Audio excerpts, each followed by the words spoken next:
part of the William Patterson Broadcast Network. Broadcasting live from Hobart Hall in Wayne, New Jersey. This is The Innovative. I think they're really unique. The Fearless. They have awesome variety. The Kick-Ass. I love Brave New Radio. The Sensational. I've never heard anything like it. This is the one and only Brave New Radio.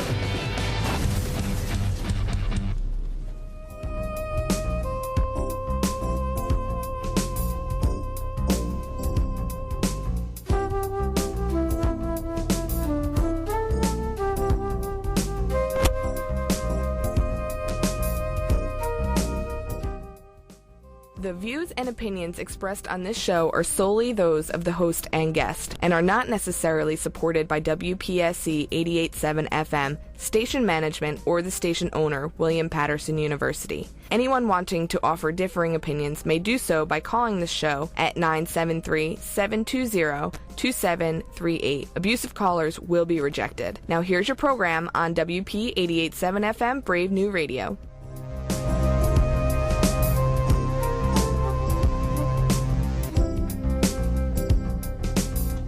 Well, good morning, good morning. Good morning to you. And yes, indeed, here's your program on Brave New Radio, WP 88.7 FM. And this is your host, Marc Medley. And we're with you each week from this time slot, 6 o'clock a.m. to 7 o'clock a.m., where we bring you what's going on in the literary world. And we're going to do just that this morning. Actually, this is a Reading Circle double header. I have a second guest tap for 7:30 a.m., so my first guess, we can go now until then if need be, but certainly between now and 7 o'clock rather, we will be on the air. She's already on the line with me, which is always a good feeling for me that when I kick the show off, my guest is actually there. I'm not sitting nervously waiting to see if he or she is going to call. So she is on the line. If we were in TV, they'd say waiting in the wings. But we're going to go ahead and do our normal ritual and routine. Again, good morning to you. We have a double header this morning because as I was sharing with my guest, the guest that I had scheduled for last week, I had to reschedule because they changed my daughter's graduation date. Actually, it was supposed to be tomorrow, and they changed it to last Saturday. So I had to rearrange the schedule. So therefore, I was not on the air last week, as you know, but we are back this week and thrilled.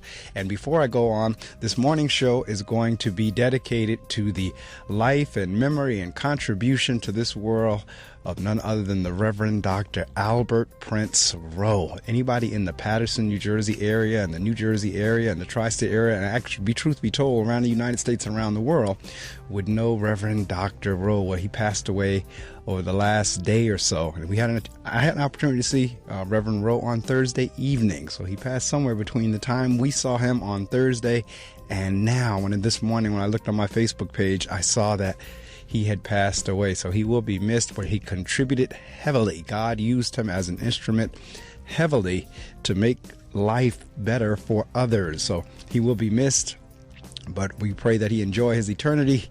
And again, this morning's show will be dedicated to the life and living and memories of Reverend Dr. Albert Prince Rowe, former councilman in the city of Patterson, New Jersey, pastor of the Calvary Baptist Church for X number of years, so many I can't even count anymore. He was pastor of Calvary Baptist Church for so many years, I can't even remember how many, but I remember him well. Also was one of my fraternity brothers, a member of Alpha Phi Alpha Fraternity Incorporated. So he will certainly be missed, and this morning's show is dedicated to him. Well, those of you who've been listening for any amount of time, you know the normal routine. I will give you the weather. I will read from 2 books, introduce our guest, and then share some information with you called a public service announcement. And while I'm doing that, you get on all your social media sites and you let someone know that they need to wake up and listen to the Reading Circle, as I have a guest online that is going to be interesting. I am sure of that. So without further ado, let me tell you what's going on with the weather in the Wayne, New Jersey area. Right now it's 50.7 degrees. Expect sunshine this morning, scattered thunderstorms developing this afternoon, gusty winds, and possible small hail. 73 as a high, 44 as a low. Tonight, light rain early, clearing overnight, low of 44. Then on tomorrow, Sunday, 59 as a high, 39 as a low. partly cloudy on Sunday night. Again, low of 39. And then on Monday, mostly sunny skies, high of 64, low of 45. On Tuesday, high of 70, low of 48, mostly cloudy, high around 70, cloudy with occasional showers late at night, 50% chance of rain. And then on Tuesday, maybe I just said Tuesday, but I give it to you again, mostly cloudy, high around 70, cloudy with occasional showers. And on Wednesday, rounding out the forecast, a mix of clouds and sun early, then becoming cloudy later in the day, high of 70, low of 46. Now, I hope those temperatures hold, because the description I heard on last night was that we were supposed to be cold over the next couple of days. But I tell you what, I will take this updated forecast, and hopefully those temperatures do get there. The weather is brought to you right here from the WP 88.7 FM Weather Center. Well, I'm opening up because this is the reading circle, so we open up by reading, and I read from two books. The first being The Power of Being Thankful, 365 Devotions for Discovering the Strength of Gratitude, and that's written by Joyce Myers. For today, May the 14th, an act of love endures forever. If I speak in the tongues of men and even of angels, but have not love, that reasoning, intentional spiritual devotion such as is inspired by God's love for and in us, I am only a noisy gong or a clanging cymbal. That's 1 Corinthians 13:1. Most of the things we devote our time and energy to are things that are currently passing away, things that will not last. We strive to make money, build businesses, achieve great accomplishments, be popular, own buildings, cars, and jewelry. We want to expand our minds and see the world, yet all of these things are temporal. They will all come to an end. Only love never comes to an end. An act of love goes on and endures forever. Thankfully, God allows us to have a lasting impact when He asks us to love others. Henry Drummond says that to love abundantly is to live abundantly, and to love forever is to live forever. In order to love abundantly and love forever, I encourage you to first receive God's love for you. Then you can walk in love toward everyone else. The prayer of thanks. Father, I am grateful that I can live my life in such a way as to have a lasting impact. Thank you for the power of love. Help me exercise that power and make an eternal impact by showing love to those around me today. Help me to always know what is truly important. That's from the book, The Power of Being Thankful, 365 Devotions for Discovering the Strength of Gratitude. From Iyanla Van Zant's book, Until Today, for May the 14th, she says, I am receptive to the idea that when I am afraid to hear the truth, I make up the truth the way I think it should be. There are some people who can only hear what they want to hear. It is, however, extremely hard on the people who are trying to communicate with them. People who hear what they want to hear usually miss the point, misinterpret the meaning, and are not above making up things that make them feel more comfortable when what is said and who is saying it. When challenged about their interpretation of what was said, people who hear what they want to hear will get mad or upset about the things they heard that were never spoken. People who hear what they want to hear can feel accused, degraded, or criticized regardless of what is said. They are extremely defensive, which makes it difficult to talk to them, even about important things. People who hear what they want to hear know how things should be said, but even when they can't seem to hear them. People who hear what they want to hear are mind readers and body language experts. They can read meanings into the speaker's tone of voice. They often derive some meaning from the speaker's hand gestures. They believe there is some relevance to how fast or slow the speaker's eyes move, and they intuit meanings from the direction in which the speaker's head is tilted. They challenge the integrity and intelligence of certain speakers because there are only certain people they can hear. This alone gives them a reason to blame what they do or don't do on someone else. It's not their fault. Oh, but it is. They did not hear what was being said. Until today, you may have been a person who hears what you want to hear rather than what is being said.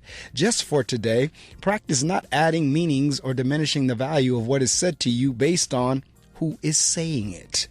Today, I am devoted to hearing the truth in what is said and not giving the truth my own meaning. And that's from the book by Iyanla Vanzant, Until Today. It is now time to introduce my guest. And as I said, she is patiently waiting on the line. Born and raised in Philadelphia, Pennsylvania, Muneerah Warner is her mother's only child. Muneerah is an entrepreneur, author, funeral consultant, and abstinence advocate. She is the founder of Eternal Enterprises Incorporated and Urban Chastity. She has been featured on the Steve Harvey daytime talk show, The Food Network, the cover of American Funeral Director magazine, the New York Times, and the front page of the Philadelphia Inquirer newspaper. Muneerah Warner's education includes graduating from Randolph Skills Center High School, where her trade was health-related technology. She attended Temple University for 2 years and graduated from Pittsburgh Institute of Mortuary Science with a degree in embalming. 1 year after her college graduation, Muneerah completed her apprenticeship and received a funeral director's license. Receiving her funeral director's license opened up many doors for Muneerah. During her 7 years as a licensed funeral director, Muneerah started a monthly magazine called Funerals Today, created an association for women in the funeral industry called Funeral Divas Incorporated, and founded a funeral consulting company called Eternal Enterprises Incorporated. Eternal Enterprises eventually became the parent company of Funerals Today magazine and Funeral Divas Incorporated, and the company started offering caskets, urns, and funeral supplies to funeral directors in America, Africa, and Europe. With so much help being offered to funeral professionals, Muneerah decided to offer bereavement seminars to families, churches, and other organizations to equip them with the tools they needed to properly prepare for grief. Muneerah is certain her blessings come from a life of discipline, oh, that's my word, and obedience to God. The discipline in her funeral business could also be seen in her personal life. One way she remained disciplined and focused was to practice sexual abstinence. From the desire to practice abstinence, Muneerah created an abstinence blog called Urban Chastity. The blog gave birth to a book called Virginity is Saving Her Life.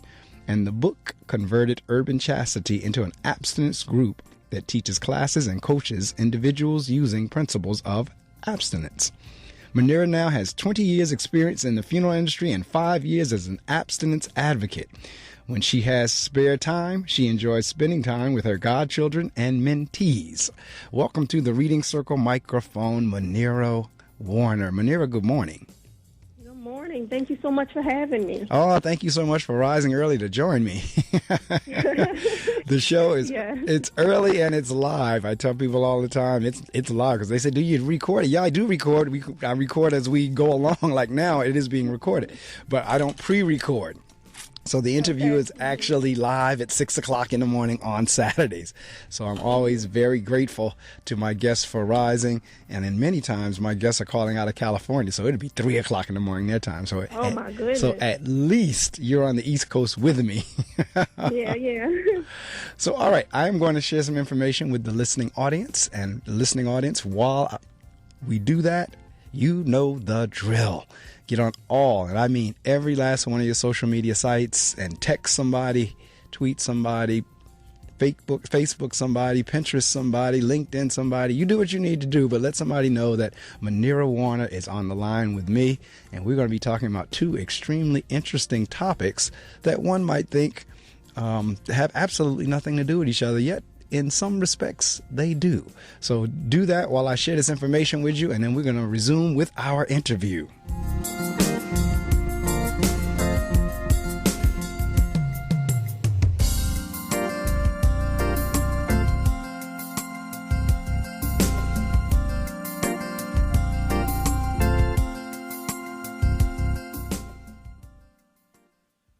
Having a place to go after school will make you a better student. Having an outlet to express yourself will make you a better artist. Having something to do together will make you a better family. At The Y, we're helping build better friends, listeners, writers, swimmers, scientists, and musicians, one chance at a time. Give the gift of opportunity. Support The Y at ymca.net. The Y, for a better us.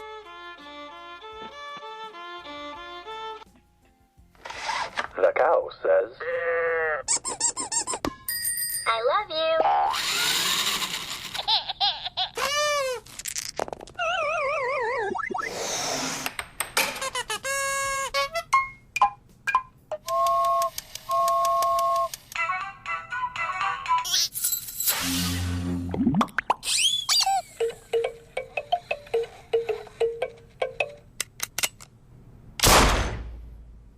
To a child, it's just something else to play with.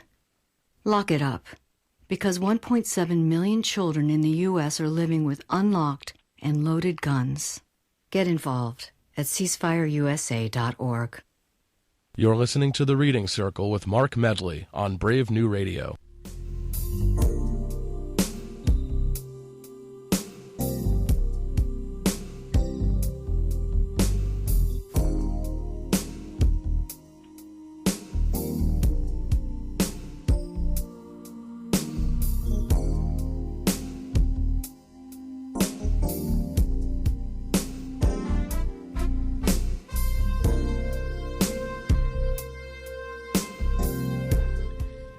All right, as I said, we're going to resume with our interview. My guest this morning is Muneerah. That's Muneerah, last name Warner, Warner. And Muneerah has joined us this morning. And Muneerah, it's rare that I have the opportunity to read the book from cover to cover prior to the interview, because usually I do the interview and then I read the book afterwards. But in your case, I actually had the opportunity to read the book up front and prior to the interview. And her book is, well, one of her books is Confessions of a Funeral Diva, a riveting expose of one woman's rough life in the funeral industry that provides hope and faith to all. And one of the reasons I was so excited about this interview whenever I first got the book and started reading about Muneerah and following her on social media, because as crazy as it may sound, or as morbid as it may sound, or as odd as it may sound, the funeral industry and death has always interested me. And so whenever I saw Muneerah's bio, I reached out to her to come appear on the show and ordered the book and read it and had a ball reading it. And now we're here. So let's go back to the beginning. I mean, there's a few things we want to talk about, and we have at least until 7:20 or so if need be. Let's get into what one of my usual first questions in terms of the writing of the book and everything kind of gets into. Was that your interest, or was that something you loved to do when you were in grammar school and high school? So that's from the writing piece, but then I want to work my way to your interest in what many fear, which is like the funeral industry. So talk a little bit about both of those, and we'll work our way into the whole interest of mortuary science. Oh, okay. Well, I first got interested in the funeral industry when I was 13 years old, and I had 3 family members that passed away, all within a few months of each other. So it just sparked my interest. I can't put my finger on exactly why, but it just woke me up, and I realized maybe that's something I want to do, help people in there, during the worst time of their lives. So I got my first job working at a funeral home at age 15, and that was 20 years ago. And I was just like basically an assistant, a secretary, and then the year after that, it was like a summer job program. I don't know if people are familiar with Fill a Job, when we used to have Fill a Job, and they would place the youth in a different summer job program every year. Well, I was placed at a funeral home every year. So that's where I got my experience from. So 15, 16, 17, 18 years old, I worked at funeral homes every summer. And then I went to college, Temple University, to study the basics, get my basic level of education, and then I went to mortuary school. But it all started when I was 13 years old, when I had 3 family members pass away. Now, what's interesting in terms of because at that age, you're right, we get summer jobs, but most time when you get a summer job, it's like at a camp, a day camp, or at... And you know what? I was the first person who, it would be a whole group in a building downtown Philly. It would be maybe 200 youth waiting for jobs, and they would call my name first every year because I was the only one that wanted to work at the funeral home. I'm sure. So they would be like, Muneerah Warner, and I would get called right out, fill out my paperwork, and go right to my job because there was nobody else that, like you said, they were working at camps. A lot of the girls were working at hair salons, at hospitals and stuff like that, Yeah, well, like I said, because my summer job whenever I first started working was a janitor. I mean, I was cleaning up, a local high school, and so, and a lot of kids went to McDonald's or Burger King, or like I said, they did summer camps or whatever. But you're the first one I ever heard that I knew of in terms of at that age that said, what, my summer job is in a funeral. What did your friends think about it? Did they think, oh, how do you do that, or what was kind of like the feedback from your peers?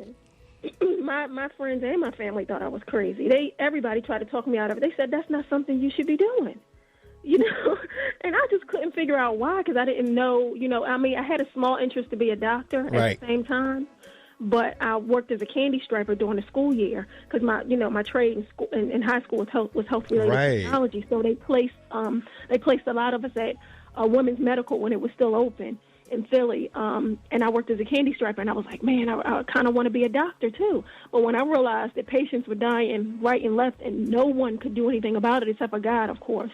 But I said, these doctors aren't helping people, So I said, with the job that I was first interested in, I can help everybody. Everybody who comes to me, they're already going to be dead. So I kind of weighed my options and weighed my costs. And as a candy striper, I went down into the morgue area. I snuck down there one day to talk to the pathologist. And he told me, my first choice was the right choice. He said, when I went down there was bodies laying everywhere, wide open. And he said, you should be a funeral director instead, of a doctor. And I was questioning him about being a pathologist, and he said, well, you won't see living people as a pathologist. You'll work in the bottom of a hospital, just cutting people open, doing autopsies, and you'll call a family on the phone and tell them how they died. But you have the personality to work with the families. So I said, oh, wow. So that's what really kind of launched me into pursuing, my funeral. Well, like I said, that's always been fun. I can remember when I was like 5 or 6 years old, and I remember when a grand uncle passed away, because it was my father's uncle, which made him kind of like, I guess the next in line would be grand uncle. But I remember going to that funeral and looking up at my father, looking at the body, saying, wow, that's really a waste of a good tie. And oh, God. Just knowing that tie was now going to be going in the ground, and like, wow, that's really the waste of a good tie. And so from that point on, as a kid, every time if somebody passed away, if my parents were going to a funeral, I always wanted to go. And if a funeral or anything was going on at the church, I didn't have a problem with being there. And then later on, as an organist, because I was a musician, I had no problem ever playing a funeral, because people was like, I don't understand, how can you be in the midst? I had no problem touching dead bodies, none of that bothered. Matter of fact, for me, it's harder to see somebody suffering in the hospital than it is for me to see them dead. It really is. Like you heard me opening up the show with one of my fraternity brothers, large pastor here in the Patterson, and world for that matter, because they had ministries in Africa and here in New Jersey, and Reverend Rowe was known around the country. This I know. So we actually saw him on Thursday, and the Reverend Rowe that I always knew, the strong and vibrant and so forth and so on, the person suffering there in that hospital bed was just not the person that I've known. And it always comes to me when I have to go to the hospital and visit, I hate to see people suffering. But then, I don't go to hospital. Right. I don't do it. It has to be somebody really close, and then I'm in and I'm out, because it just freaks me out. Yeah. Especially if they're really doing bad and they could possibly die. I'm like, oh, my God, it's the same. It's like, wow. But at the same time, because people say, well, it seems like the death would bother you more than them being alive in the hospital. I said, no, because, when they're dead, I can deal with that. That doesn't really faze me. I said, but just seeing somebody suffer. But people really have this aversion and fear of death. Like, there are people like, I can't touch a dead body, and I can't be in their presence. And I'm kind of looking, I'm like, what's the big deal? I don't quite understand. But I guess it's that whole area of the unknown, because people really don't have an idea of what happens when we die. So I guess that's they don't take the time to educate themselves about what happens when somebody dies, and they let the scary movies take place, and since they're so afraid, they move further and further away from the topic of death. So now it's just some big mystery to them, when it's really just their loved one. It really is. Like, how can you be feeling some type of way about your own mother, your own father, your cousin. You know what I mean? I can understand you being upset that they passed. Right. But to be totally afraid of who they are, right, it's just weird to me. No, it's same here. And as I shared with you whenever we were corresponding earlier, whenever my father passed, like 31 years ago, in 1985, when he passed away, I went through the whole process from soup to nuts. Because when I was in college, my undergraduate degree was in business administration. So for my small business administration class, I interviewed our local mortician. And at that time, during that interview, he had shared with me that if your immediate family passes away, you actually could be there to either witness the process or assist or what have you in the morgue, so forth and so on. So that always stayed with me from that interview. And when my father did pass, and he was the person that I interviewed, I said, remember we had that interview, you said immediate family members can come in and view the whole process? He says, yeah. I said, well, I want to do that. And it was interesting, whenever I turned in the paper back in school, whenever I was in the class, the professor looked at me and he says, you're weird. I felt it when I went to Temple. That's what happened to me. Everybody at Temple University thought I was weird because they don't have like mortuary science there, but you can get your basic credits before you go to mortuary science. And I would have to do presentations, in front of classes, and I would always do my presentations on mortuary science. And I would always get an A because the teacher wouldn't even put forth the effort to learn, to see if I was right or wrong. She was just freaked out, and she would just be like, here's the A. So, yeah, I know what you mean. I did every presentation I did at Temple University was on mortuary science. And the whole class, I would look back at like football players in the class. Everybody would just, their mouth would be wide open. It's crazy how people are so afraid of death. And it's just a part of life. It's really going to happen to everybody. Is. But literally, like I was saying, when my father passed away, I mean, when I say I went with him he had a massive heart attack. So that night when the ambulance came, I rode with the ambulance to the hospital. I was there whenever the doctors came out, shook their head and said, it's over. And then from that point on, I was with him until we put him in the ground. I mean, literally went to the morgue. When we picked him up from the morgue, I rode with the funeral director back to the funeral home in terms of picking out his clothing and everything, doing all that, and actually being involved with the embalming process, literally. And that gave me, now I'll tell you what that did for me, though. The embalming process and the whole thing of perforating the organs and all that kind of stuff gave me an appreciation for organ donation and everything like that. Right. Because, again, really you have to, for those of you in the listening audience, we don't want to freak you out or gross you out too much, but you have to perforate all the organs. I forgot they were listening. But you have to perforate the organs for all the fluid to come out in order to put the embalming fluid in. And so I literally, for lack of a less gross way of saying it, I don't know if there's, but I literally poured my father's blood down into the machine. And so it did all. Got him dressed, and there's a lot of things people don't know of what they see at the end in terms of how corpses are dressed. I didn't know that either until I went through the process.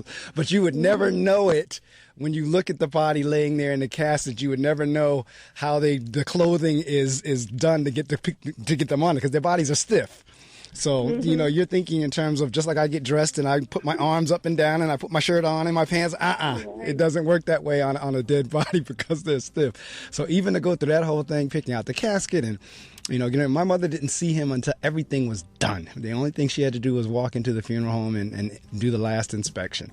But I got a chance, and my sister to this minute doesn't know how I did that. She said, I don't know how you did that with Dad. And a lot of people, when I share that story with them, they look at me like, oh my God.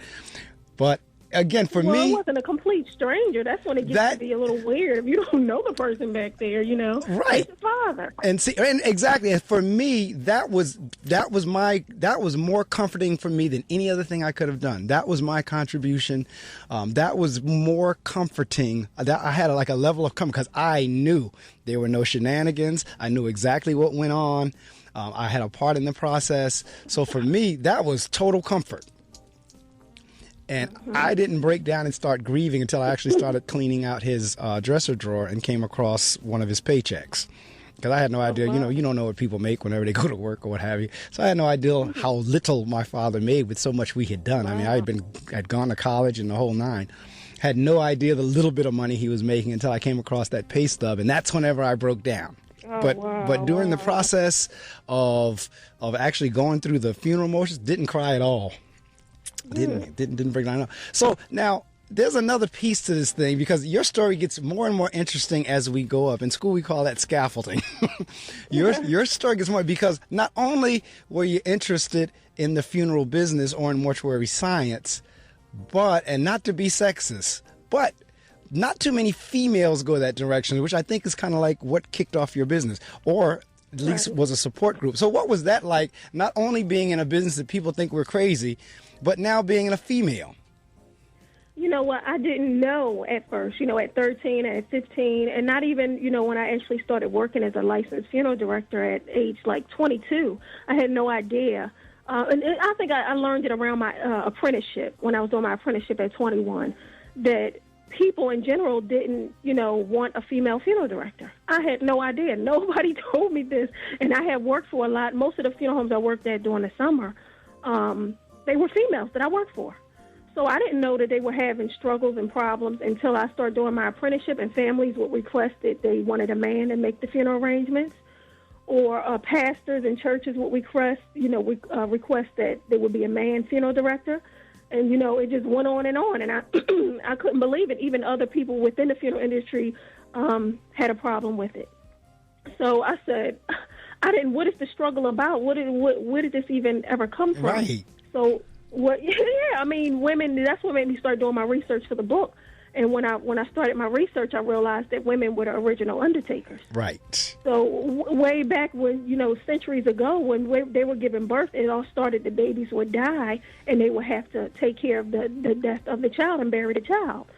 So 18th, 19th century, that's how, women got started. We were the ones who took care of you. I mean, just imagine it. we gave life. We took care of you when you died also. It made sense.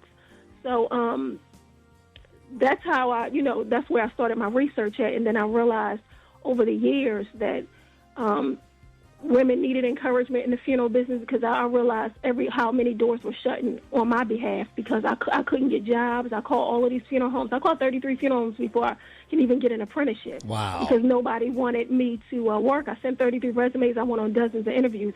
Every door was closed. They were like, she can't lift a body. She can't do that. I'm 5'6.5". Okay. So I'm not 5'2". And I got some, girth on me. I'm not a little skinny girl. So I can do some lifting. And then, to this day, I can lift the body and put it in a casket. But I didn't know there would be so many problems. So that's how I started the group association called Funeral Divas. And what it does is, it has like 800 members. And I just send out messages of encouragement to them for them to stay strong, as they work in a funeral industry, and just send out encouraging messages on social media, and we sell products and T-shirts and all kinds of stuff saying I'm a proud funeral diva, and that's a large part of the book, Confessions of a Funeral Diva, where I talk about encouraging women within the funeral industry. So yeah, it was a lot. I'm sure, because like I said, and I understand our society, I understand our history in terms of how we view roles, men's roles versus women's roles, this, that, and the other.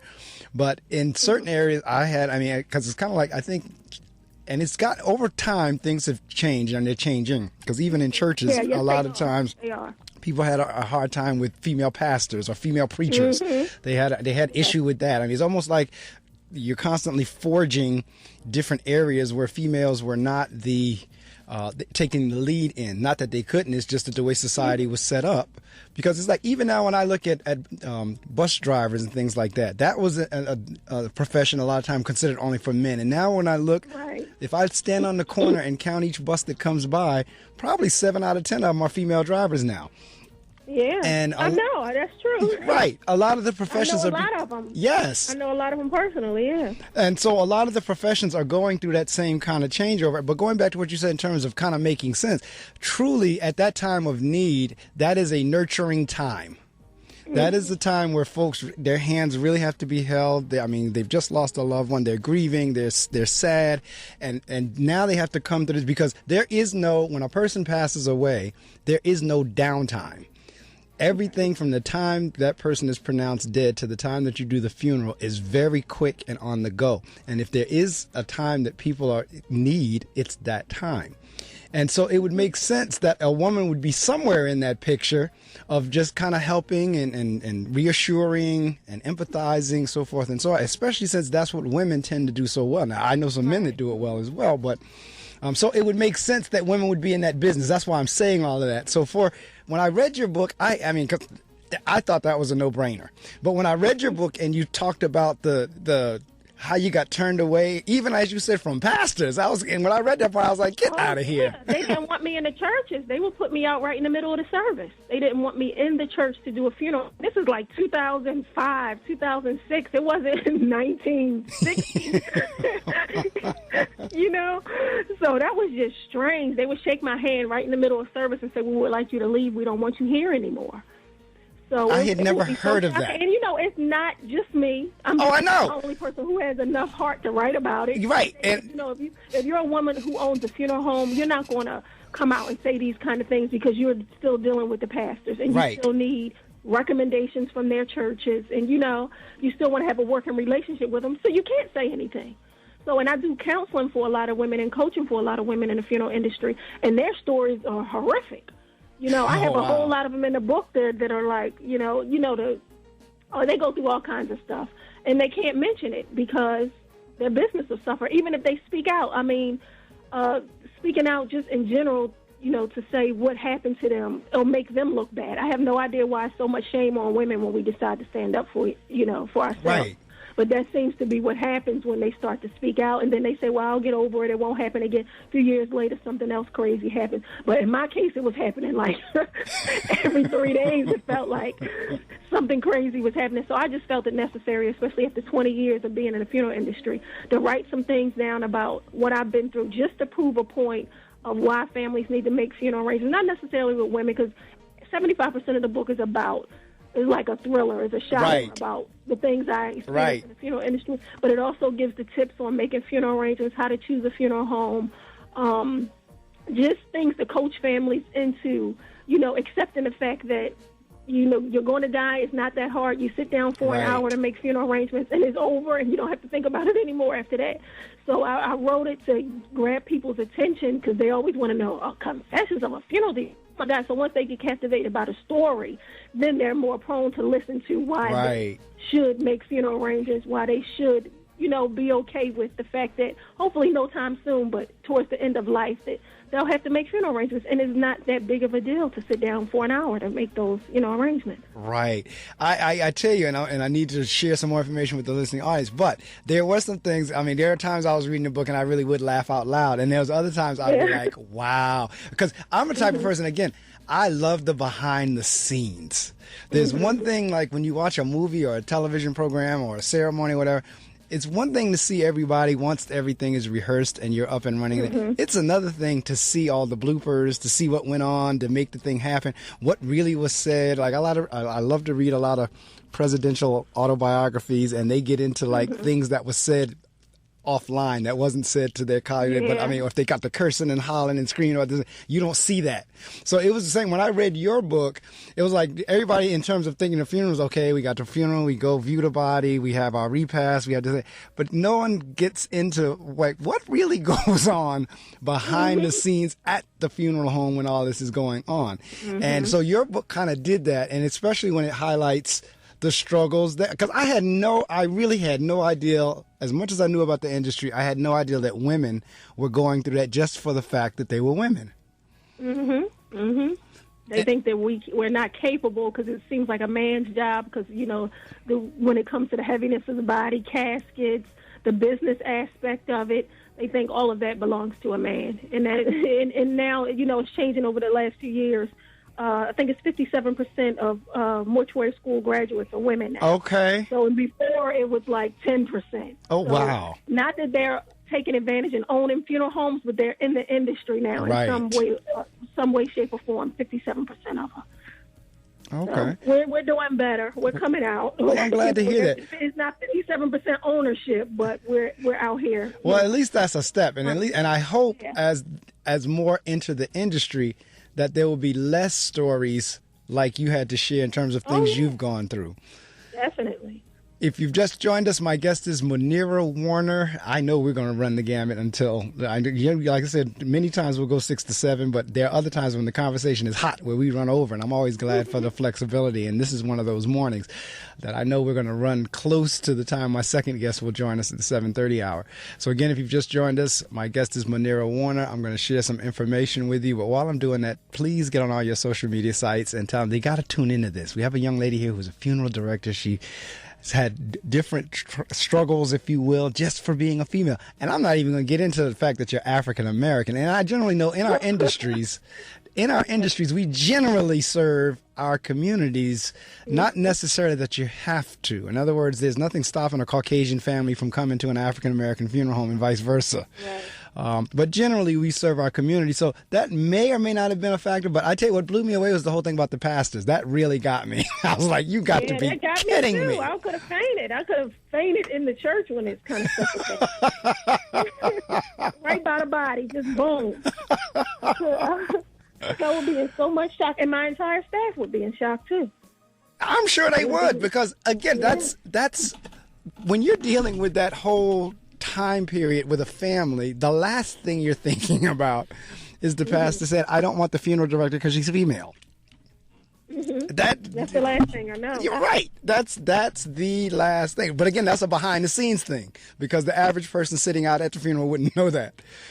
So, all right, I'm going to share this information with you. Let someone know that Muneerah is on the line with me, and we will resume.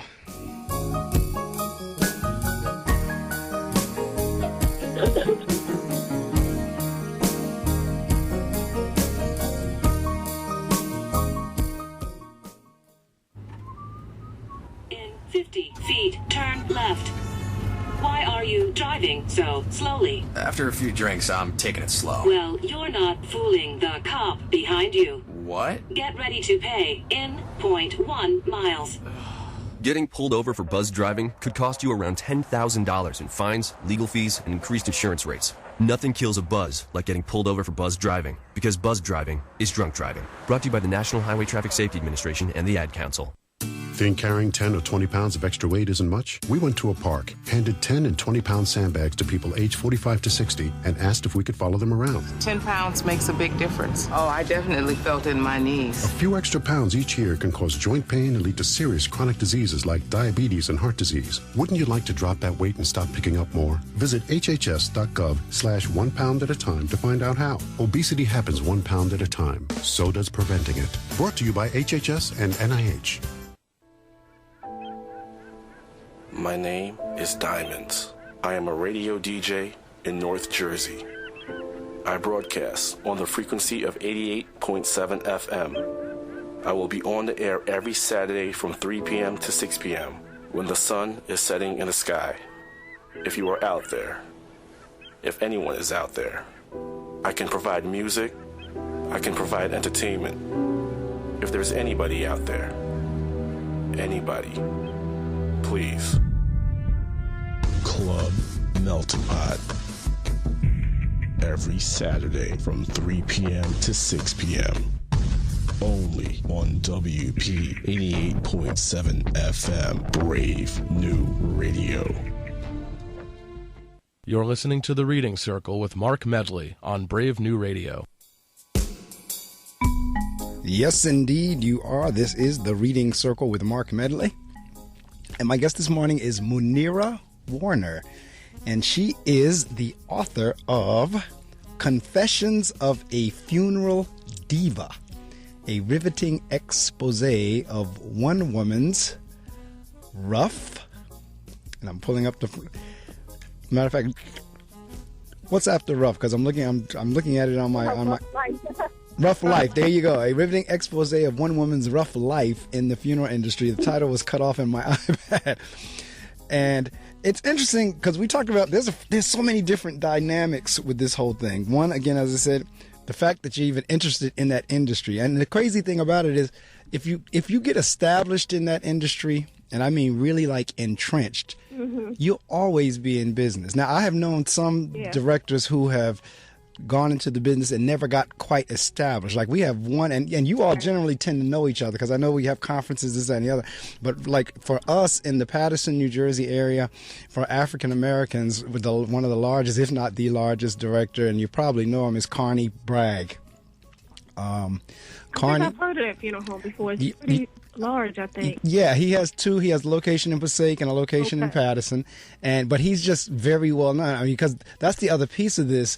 All of my dealings with Carney, because he is a true. If he wasn't doing mortuary science, he could have been and still could be, because he's older now. But he could be a stand-up comedian.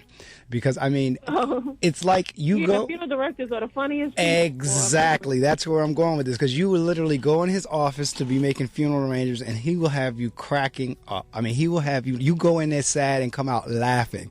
I mean, people are kind of like, "Didn't you just go in there and make funeral arrangements?" Yeah, well, why are you laughing so much? But that's the way Carney really is, and so. Again, back to this whole thing of really hitting people in the time of need. So you had the fact that it was just strange that one, as a female and as a teenager, you were going that, and an African-American female. And then we were talking about the whole notion of, in terms of being a female in the business, and you said, you made a statement earlier, like, well, I got a little girth. I'm looking at the picture on your website. So which is going to segue into my next piece of this, which we're still going to go back and forth. But I see an attractive female. I figured out your age whenever you said you were 15, 20 years ago. And now not only do you have the funeral piece, but you also have the celibacy coach and the abstinence piece. Let's talk a little bit about that, because we kind of talked a little bit before we went on in terms of, okay, one's the business, one's the ministry.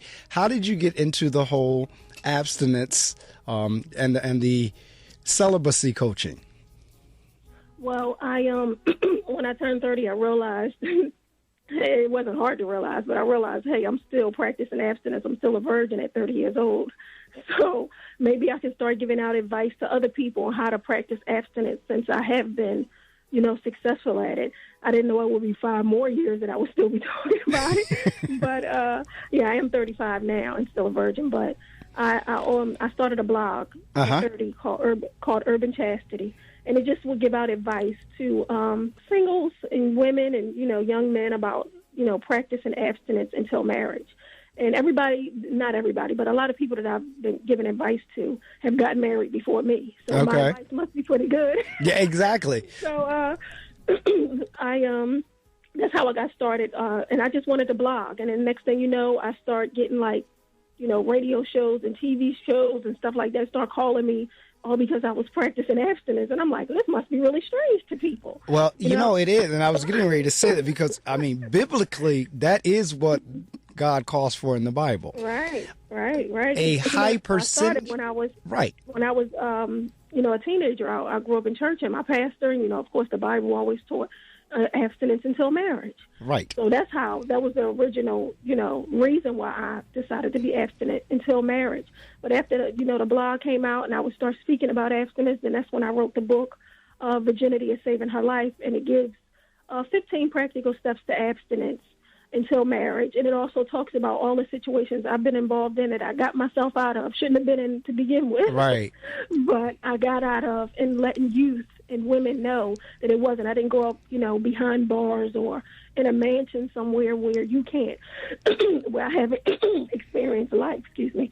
Allergies about it. Yeah, you were telling me about the allergies. But let me tell you where this is all. You say, because I know, again, the feedback in both areas, I'm quite sure, has been extremely interesting. Because both of them are unique in their own way.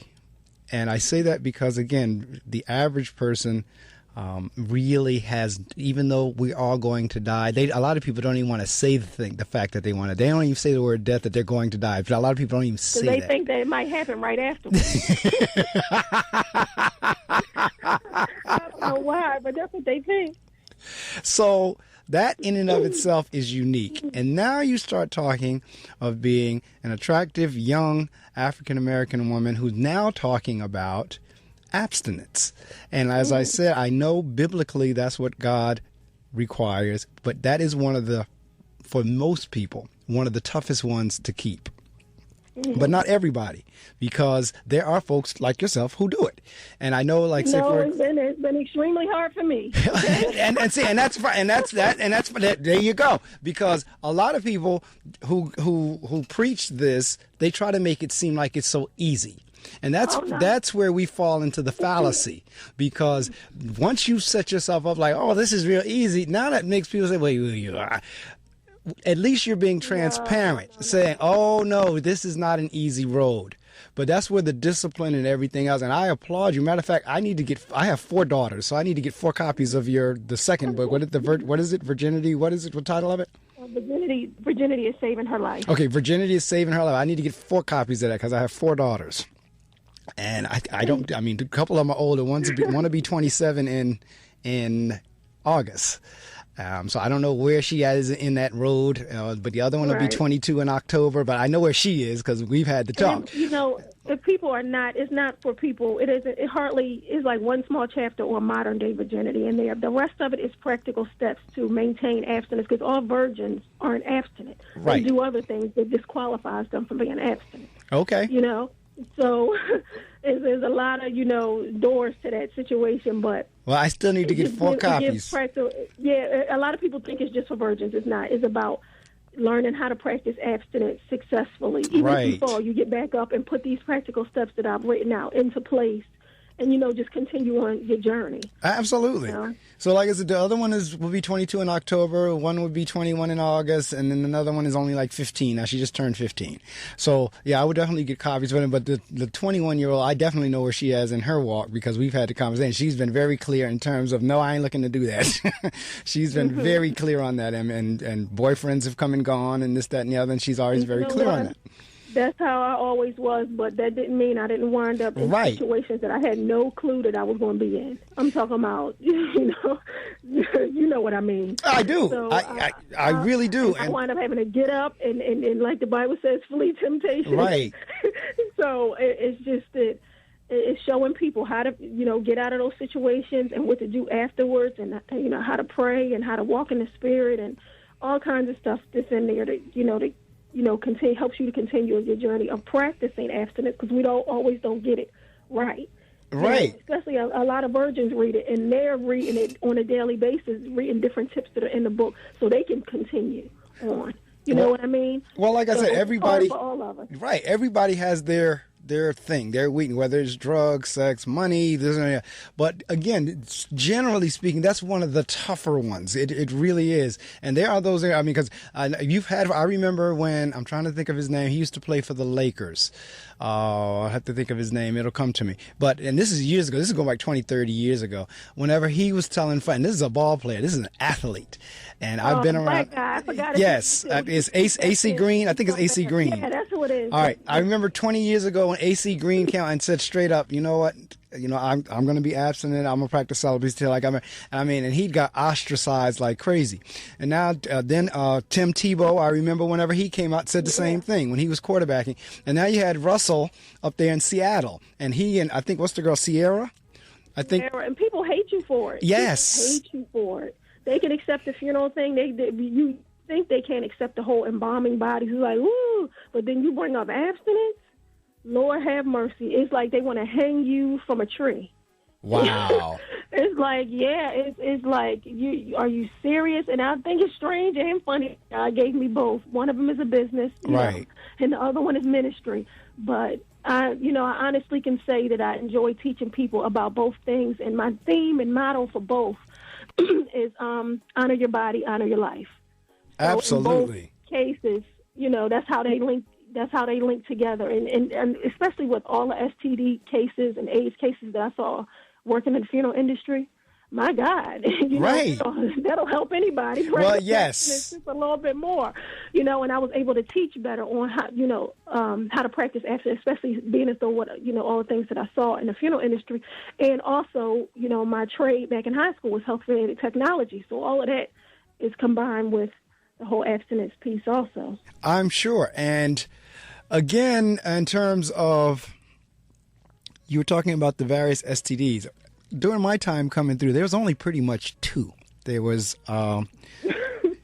gonorrhea and syphilis. Yeah, we got more than that now. Yeah, that was, and then, as I got older, more of those things started, like herpes. I mean, that scared the heck out of everybody, because now they were talking about, all right, you get that and there's no cure, you have it for the rest of your life. So that was one thing. But then after herpes came AIDS, was like, no, if you get that, it's pretty much the death sentence. So people were, but it still didn't slow a lot of people down. Everybody was, a lot of people were still very risky. And so it is rare that you come across someone that, first of all, even if they're practicing, you may have many people who are practicing abstinence or celibacy that just may not be saying anything. But for those of you who are, they keep quiet about it. Exactly, because they're ashamed of it. Opposed to those of you who are advocates who are saying, no, this is the way to go. Even the people who are not ashamed don't want people in their business. You know what I mean? They don't want all of the questions to come to them. And for some of them, it's just private. It's not like ministry work. So it's different for everybody, the reasons why they stay quiet. But a lot of people are ashamed, but that shame leads you into not practicing abstinence anymore. Right. And I talk about that in the book also. You can't be ashamed. That's one of the practical steps. If you're ashamed of what you're doing, you're not going to be successful at it. No, absolutely right. And if you notice, I noticed I named off the men, with the exception of Sierra, who joined Russell in that whole, because now they are engaged, and because they'd already, when they were dating, and I'm quite sure there are folks who are extremely skeptical. Like, how can that fine brother and that fine sister not be doing anything? I'm sure they're the skeptics out there, and I'm sure you have been hit on. And first off, you're in a male-dominated industry. That's the first thing. Secondly, you're a woman in that industry, and you're attractive. So I'm sure you've been hit on multiple occasions. Yeah, and I have been in plenty of relationships and had plenty of boyfriends. People think that's what I was saying. People think that I'm inside of a building and nobody ever sees me. I'm invisible or something like that. I'm out in the general public. Right. And it's especially when I go to the gym. I'm at the gym at like 7 o'clock, 8 o'clock every morning, and it's like, Lord have mercy, I can't even get out of the locker room. Right. Because there's guys out there waiting for when I come out. So it's like every day you face, the temptation of how long is it going to be? How long is it going to last? Running from that temptation of, trying to, practice abstinence successfully, Right. So it's an all-day thing. And even for somebody who's not attractive, trust me, it's the same difference everywhere. Right. Yeah. It's the same difference in terms of that is a part of our physical makeup, and there's desires and there's things that are there. And so whenever you have now put a stake in the ground to say, no, this is not what I'm about. I am going to do it the way God said do it. I'm going to do it biblically. A lot of people, they really do struggle. And I know why people struggle with it. You just said, oh my God, they hate because it may be something deep down inside they want to do, but for some reason can't do. And so and they feel like they've already messed up so many times, and the first thing they say is too late for me, and I'm like, no, not really. It's all about beginning again. That's what your whole walk in life is about, even if you're a Christian or not a Christian. Right. It's all about beginning again. Why can't you start over and do things the right way from where you are now? Absolutely. But yeah, that is one I take my hat off to. Those, like I said, like I said, 4 girls, so I'm second one in age order. Like I said, she's one, she was very clear on that, and she had no problem even talking to me as her father. I mean, it was one thing to talk to your mother about it, but she would talk to me, her father, about it. Like, no, Dad, that's just not where I'm at. And he's pressuring me, and as I said, well, you better let him go. But if he's pressuring you to the point wherein you've already said no, and he's still pressuring you, let him go, because you clearly, that's not the one. Right, he's out for one thing, and I had no problem speaking. And I have no problem speaking to anybody from the male perspective in terms of I know some of the mind games that the guys plays, and then as we say, hit it and quit it. You have some, they'll tell you anything they want until they get that, and then they're gone. And so you have that whole thing going on. As I said, in terms of the diseases, that's increased. The other thing is any unwanted pregnancies, if there is such a thing as unwanted. I mean, it's kind of like, because nobody asked to be here. So whatever decisions that were made at that point to create a child, you can't turn around now and take that out on the child once the child is here. And I'm in education, and I get a chance to see that on a daily basis. That's where it gets into like, okay, you made the decision to have this child. Now that's a 18 to 25 to 40, 50 year commitment that you need to be making. But a lot of folks, they don't make that commitment. So there's a whole lot going on with the celibacy thing and the abstinence. And I said at the beginning of the interview where they all connect, because you said it right there. I've seen what this has caused because people don't they really don't connect that something in terms of the sexual could actually lead to death. Yeah, a lot of the cases. I mean, the people would come in red bags or yellow bags. If they came in a red bag or a yellow bag, they have most likely some type of disease that you can catch, or even a sexually transmitted disease or AIDS. So we would have to leave them like they were for at least 24 hours so the disease can die. So not that we would catch the disease or unless it was AIDS, we could, So you don't want any contact with people who died from a sexually transmitted disease or, many other diseases. So I've seen it. I've seen it. I witnessed it, and it didn't scare me into abstinence because I had been practicing abstinence my whole life before I even entered into the industry. But it kind of woke me up and, gave me a new topic to talk about, per se, when it came to practicing abstinence. Let people know in the back end, I know more than what you think I know about this. Absolutely. So what has been one of your, and I know you probably get this question all the time, and I think you touch on it a little bit in the book, in terms of some of your more interesting funeral home stories, in terms of either having to go get a body from the hospital or either in the car or in the hearse or in the embalming room. What are some of your more interesting stories in terms of that? Okay. I have so many stories, but one funny story. I'm sure. I am sure of that. I don't really get into telling, stuff that happened with families. Every funeral I perform with a family is confidential. That's right. The book is not about revealing what happened with families. One thing is funny. The other thing is just totally, and both of these things I think are in the book. But one thing is funny. The other one is like, oh, no, she didn't have to say that. But I'm going to tell y'all anyway because it's in the book, and I want you to get the book. So that's right. So once I was on the, I dated usually mostly funeral industry guys. They worked in some aspect of the funeral industry. Right. And one guy, he called me, told me he was going to take me out, and I'm all ready to go. And he picks me up in the hearse. And I'm like, I know we both work at funeral homes, but I wasn't trying to go out in no hearse. So that's what I'm talking about. Yeah, on the way to the restaurant, I'm like, and we were going to a restaurant over in Jersey. I live in Philly. We were going to a restaurant over in Jersey, but while we were on our way there, he got a death call, that he had to pick up a body. Right. So I'm like, okay, this is what I do for a living, so I guess we can both go pick up the body. We get the body, but the body was very decomposed. So we have like cans of spray in the front of the hearse, spraying like as we drive with the windows down. Like now I'm not even in the mood to go to a restaurant, So we're spraying and talking and trying to have this nice little conversation while we're using this spray. The spray, and I'm telling you, this man is just rotting away in the back of the hearse. And while we're on this date, and after that, he says, well, you know what, let's just take him back to the funeral home, grab something to eat, and just take him back to the funeral home, because we're not going to be able to go to the restaurant and leave him outside. Well, this is true. I'm sure we're not. So we go through this. Jersey is good for drive-throughs. Right. So we go to this hot dog drive-through. So I'm on this date, and he was a body, and the man has to be like 400 pounds. Oh. Riding away, and we're eating hot dogs, going through a drive-through on the way back to take the body back to the home. Wow. When I tell you, I got out of that hearse and I never talked to him again. I said, this is not the lifestyle that I'm trying to live. And when I was on the Steve Harvey show, I told that story on the Steve Harvey show also. Oh, I know he went off.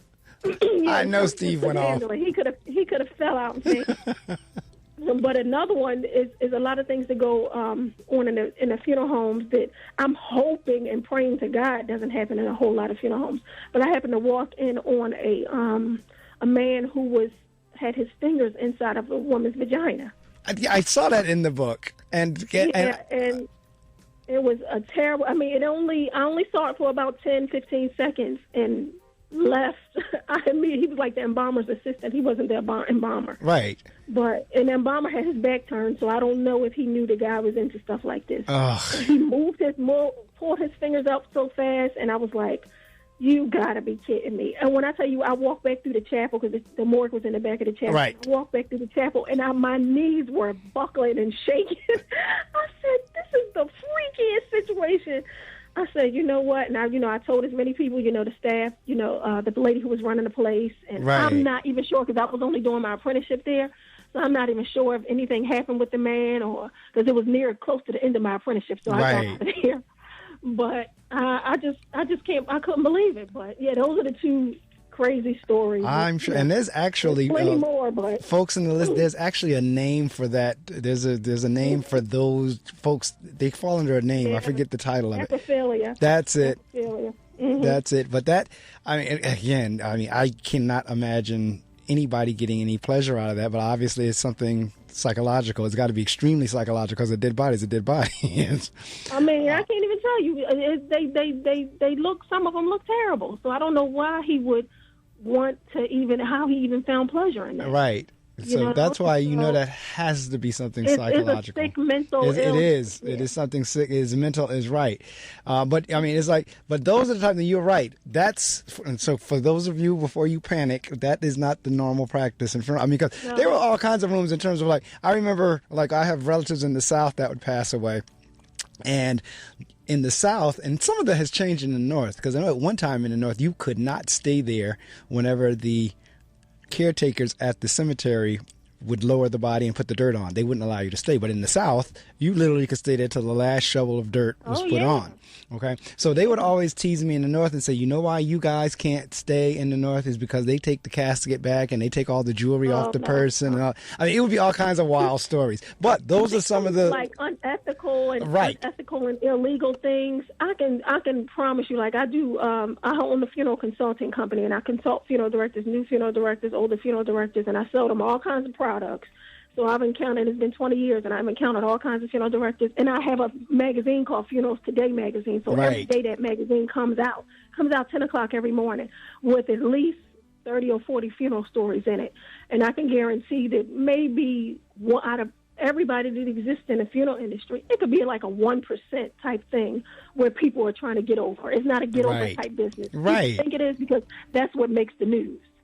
You know what I mean? And of course, the news magnifies it and plays it over and over, and then people get in their minds that all funeral directors are crazy, or all people who work in the funeral industry are crazy, and that's not the case. That's like a 1% thing. It's not. I wouldn't have got into it, the way that I did and the way that I still am if it was so. Absolutely. And again, it's like any other profession. You have your good apples and your bad apples, and usually, in any profession, your bad apples are very small in number. But as you just said, the bad apples are the ones make the news. And once they make the news, folks tend to think that everybody in the industry is like that. And there's so many funeral directors that are performing miracles for families. Oh, yeah. They're performing miracles. A very good friend of mine passed away a couple of weeks ago. Again, he was only 56, about to be 57 years old in July. And nice looking fella in life, but when I tell you, really, I said, man, they did a wonderful job on him. Brian looked so good laying there. I mean, when you say miracles for some people in terms of presentation, the final presentation, I mean, and you could tell folks who don't do a good job too. I mean, I know some funeral directors that mess some people up. They don't look nothing like themselves.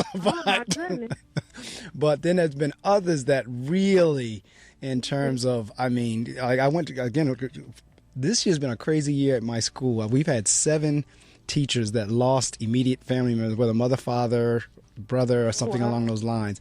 So I've been to the funeral home a lot this year. And the last one I went to a week or so ago, it was one of my teachers, her mother passed away. And the mother was 91, 92 years old. And when I tell you the mortician did I didn't know the woman, but she looked so peaceful and so good. At 91 years old, I mean, the laughing joke was that she must not have been a teacher. But she looked so good. She had a little smile on her face. She did, I mean, really, for 91 years old, didn't look like she had a care in the world. And the funeral, they had really done a yeoman's job with her. They really did. I'm going to change over in terms of giving the weather and all that stuff, and then I'm going to give you the opportunity to promote the book, because I'm going to have you back on, because it's such an interesting topic in terms of cremation and all those other things that go on. Because like I said, people are totally clueless about those things, and really most people are until it happens to them and they have to deal with it. They don't think about it. But there's so many different options, and one of the things I know you get into the book is over the years, the different where funerals have progressed from traditional to now you can kind of customize and do your own thing. You can basically do whatever you want. People just don't know it. You know? Or they're too scared to do it. They say, just do what Grandma did for Grandpa because we don't want to get too deep into this. Right, but I know, like, I've gone to some of the younger kids' funeral. They dress in like street clothes or in a caps or in whatever they did out on the street. That's what that goes into the casket. That's like the funeral themes. Like a lot of, if it's like a child's funeral, it's cartoon characters, their favorite cartoon characters. There's a lot of different things, sports themes that they do. Like if it was an avid sports fan, he was an Eagles fan, his casket will be an Eagles casket. Right. With the Eagles logo and everything. Everything will be green. The family will be wearing green. Right. Just to honor that person's life in a more special way than just doing the same thing you did for the last person. Everybody's a unique individual. Absolutely. Again, that's how they should be honored. One of my kids lost his brother. He's a sixth grader, and he lost his brother. The brother was like 26, 27 years old, got killed on a motorbike. And his casket, the entire top of the casket was his picture. I mean, I guess technology has now, we can do so many more things with technology, but they literally, the top of his casket was his picture, just like on a birthday cake or something, like we do that now. It was the same. I was like, wow. Yeah, they do that. They do. It's basically anything you want on a casket or what you want the casket to be made out of is totally up to you. And I teach that, and like I do one of the company that I own is Eternal Enterprises, and that's a casket company. It sells caskets to funeral directors, but it also hosts bereavement seminars for families. Right. Not just in Philadelphia, but we travel. The bereavement seminars teach things like themed funerals and stuff like that. And it teaches how to make funeral arrangements. I make it easy. We do like 5 steps to making funeral arrangements. Sometimes we have sponsors there from insurance companies and other funeral directors there, just so it can attach the family to who they need to be in contact with instead of just learning the information. Now they can apply the information that they've learned. Right. So that's what, when it comes to my company, Eternal Enterprises, that's also what we do for the general public. We offer bereavement seminars, and they're nice and they're not intimidating. Right. They're fun. You know what I mean? We offer food. We make sure everybody is relaxed. We make sure everybody has a good time. It's PowerPoint presentations. You get to pick out your own music, your own everything, So, wow. It's just a company that, that helps people understand death a little bit better and provides the resources that they need to handle the death a little better. Okay, I'm going to flip over, and then when we come back, you can continue promoting just like you are now. So let me do what we did at the top of 6 o'clock. We're going to do that now at the top of 7 o'clock. And then I'm going to let Muneerah go, and my next guest will be there. Yeah, I'm definitely going to have you back because there's much more to talk about. WPSC, Wayne, New Jersey. On the radio, 88.7 FM. Online, gobrave.org. A tune-in radio station. Part of the William Patterson Broadcast Network. Broadcasting live from Hobart Hall in Wayne, New Jersey. This is the innovative. I think they're really unique. The fearless. They have awesome variety. The kick-ass. I love Brave New Radio. The sensational. I've never heard anything like it. This is the one and only Brave New Radio. Straight from the WP 88.7 FM Weather Center, here's your local forecast. Right now, we've creeped up to 53.1 degrees on our way to a high of 72. We're going to drop back to a low of 44 tonight. Expected to be partly cloudy today and rain tonight. Then tomorrow, Sunday, mostly sunny early, then partly cloudy. 60 as a high, 39 as a low.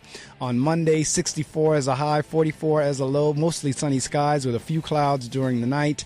Tuesday, considerable cloudiness, high near 70, low of 48, cloudy skies on Tuesday night, and then on Wednesday, a mix of clouds and sun in the morning, followed by cloudy skies during the afternoon, a few clouds on Wednesday night, low of 46. That is the weather brought to you right here by the WP 88.7 FM Weather Center. And you heard our theme line and tagline of Brave New Radio. Well, we are indeed brave because you see we are talking about the topic of death.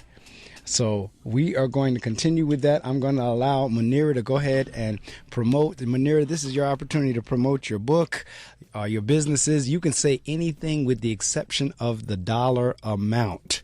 So anything other than dollar amount in terms of your services, your business, how we can get in contact with you. If folks want you to come be keynote speakers or do any of your sessions, the mic is yours. Okay.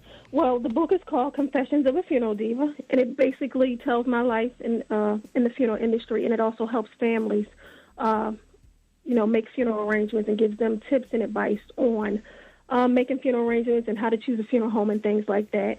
And for the book, if the readers, if the listeners want to buy the book, I have a discount code up for your show on my website, MuneerahWarner.info.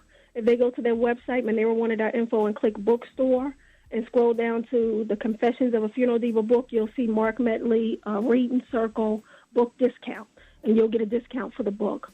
And that's just for the readers of the show. It'll be up until, I guess, midnight tonight. I'll leave it up until then.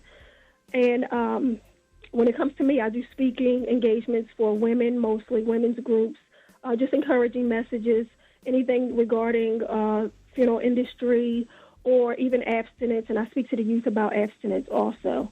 When it comes to when it comes to abstinence, that's a ministry for me. When it comes to funerals, my company is called Eternal Enterprises, and that company consists of a casket company, a funeral consulting company, a magazine that comes out 10 o'clock every morning, a few hours that'll be out. It's not a depressing magazine. It has topics in it, even entertainment topics about, the TV show that you watched last night, who died on that show and how they died. And it also has educational resources in the magazine. It comes out 10 o'clock every morning, Funerals Today. You can Google that, or you can find that on EternalEnterprises.net or MuneerahWarner.info, or just by Googling Funerals Today magazine. And Eternal Enterprises hosts seminars and workshops for families within the United States. And we're just here to be a resource to people, during their time of need. And we're also a resource for funeral directors.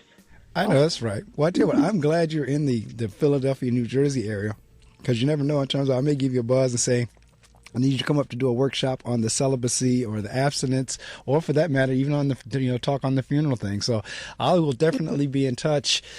If the recording equipment has worked the way it's supposed to, I should be able to email you an MP3 link, and I also archive on YouTube. And so the folks who didn't rise early with us, they do get a chance to hear it later on if they choose to get onto the YouTube channel. They can hear the whole interview again, as well as I'll send it to you, and you can do whatever you'd like with it in terms of posting on your site or emailing it out or however you do it. But I've been fascinated talking to you in terms of two very unique entities. The whole notion of one female being in the funeral industry, and not even just the female, just the funeral industry in and of itself, like I said, raises eyebrows for people until they actually need it. But then now when you take it to the next level of being a young, attractive female who is practicing abstinence and celibacy, that takes it to a whole nother level in terms of that as well. And they do connect. People probably will sit and say, well, Mark, how does that connect? Exactly what she just said. The body is the temple. And it is the temple. And then when we pass away, depending on whatever your belief system is, the you of you, the spirit of you, leaves that temple and goes somewhere else. So it behooves us to take care of the temple that we have while we're here. Because just like you take care of your car, or you take care of your house, is the same way you need to take care of your body, because it houses your spirit. Yes. And you get to see both sides of that. And that's where the two connect, because the as I said, the abstinence and the celibacy, that's biblical. All right, that's God biblical. And the whole notion of the body being a temple is biblical. Mm-hmm. Spirit moving on, body staying here, biblical. So you're right. Both of those are ministries. Yeah, true. They really are. Well, I tell you what, I know someone is calling. I think it's my second guest. Linda, is that you? Yes. Oh, Linda. Good. All right. So Linda Diane Watley has joined us. She's going to be in the 7:30 hour. Linda, I'll introduce you to Muneerah. Muneerah was my first guest in the 6 o'clock hour. So Muneerah Warner, Diane Watley. I'll introduce the two of you. Diane. Hello. Good morning. So, Muneerah, like I said, I will be in touch. And Linda, we're getting ready to kick off in a few minutes. We have a few minutes before we kick off, but we're going to do that. But again, Muneerah, I have had a ball speaking with you. Like I said, The funeral industry, like I said, has fascinated me since I was like 5 or 6. And it still fascinates me. Death does not bother me one way or the other. My pastor and I, we have a running joke between each other. We both say our goal is to be 100 and healthy. So I say that, and I say a lot of times I'm sure God gets a kick out of our plans. But I said my goal is to be not 100 and struggling, not 100 and scuffling, but 100 and healthy. And so if I can't be that, then I'll go home to glory. You know, if it's going to be a struggle, I'll just go on home. No, But I agree with you. I believe in long life. Exactly. So that is my goal, to be 100 and healthy. There's no secret about that. My pastor and I, we make that very well known. And because when that time comes, you know, we're going to be gone for eternity. So I'll be here as long as I can and then be there for the rest of the time. So, but the fact of the matter is that is a time in folks' lives that every last one of us is going to come to. There is that when you talk about the great equalizer, death is it. I don't care what you have or don't have. At some point, you're going to come to that same point.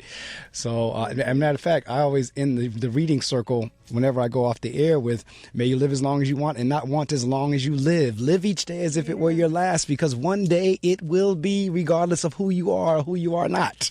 So that's how I end every show. But it's true. And so I thank you so much again for rising early. And so you can either hang on the line and listen to Linda's interview, or you can catch it on the web, or you can disconnect, or however, whatever your pleasure is. But I'm going to roll over into the next hour shortly. But again, I thank you. Thank you. And thank you so much for having me. I appreciate it. All right. And again, the book is Confessions of a Funeral Diva.